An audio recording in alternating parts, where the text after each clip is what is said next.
আল্লাহ রসুল মুহাম্মদ সাল্লাল্লাহু আলাইহি ওয়াসাল্লাম মিশকাত শরীফের একটি হাদিসের মধ্যে বলেছেন, মান তরাকাস সালাত ফাকাত কুফর, যে ব্যক্তি নামাজ ছেড়ে দিল সে কুফরি করলো, অর্থাৎ আল্লাহকে অস্বীকার করলো। আর আল্লাহকে যারা অস্বীকার করে তারা কাফের। কাফের সাথে ইমানদারের সাথে আকাশ পাতাল ব্যবধান। একজন কাফেরকে পুনরায় কালেমা পড়ে মুসলমান হতে হয়, অন্যথায় সে কাফেরই থেকে যায়। দেখেন, নামাজের মতো গুরুত্বপূর্ণ জিনিস যা মেরাজ থেকে আল্লাহ রসুল পেয়েছে, যা 50 ওয়াক্তের সব পাওয়া যায় 5 ওয়াক্ত পড়লে। এক ওয়াক্ত নামাজ ইচ্ছাকৃত ছেড়ে দিলে 80 হুকবা দুযোগে থাকতে হয়। এক হুকবা সমান হচ্ছে 2,88,000 বছর।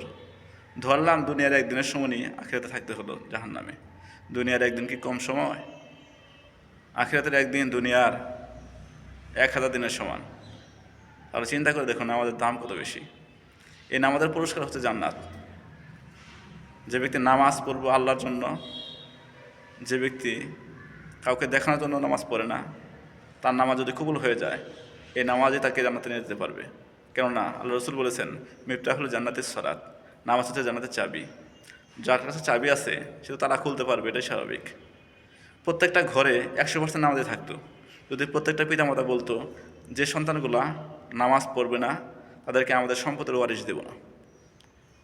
যদি কোনো সন্তান নামাজ কালাম না পড়ে, কোরআন তেলাওয়াত না শিখে, তাদেরকে আমরা সন্তান বলে পরিচয় দেব না, কোনো প্রকার সুযোগ সুবিধা দেব না। যদি প্রত্যেকটা ছেলে মেয়ে বলতো বিবাহের বয়সে যে আমরা নামাজি ছেলে ছাড়া, নামাজি মেয়ে ছাড়া বিয়ে করব না, তাহলে প্রত্যেকটা ঘরে ঘরে 5 ওয়াক্ত নামাজি পাওয়া যাইত, 100% নামাজি পাওয়া যাইত। রাষ্ট্রীয়ভাবে কোনো আইন নাই, তাই আমরা ব্যক্তিগতভাবে কোনো আইন প্রয়োগ করতে পারবো না।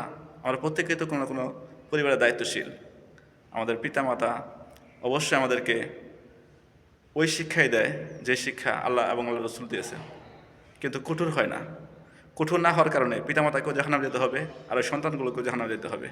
আল্লাহর একটাই কথা থাকবে, আমার হুকুম যখন পালন করতে পারস নাই, আমার নিকট যখন মাথা নত করতে পারস নাই, এমন অহংকারী ব্যক্তিদেরকে আমি জান্নাতে স্থান দেব না।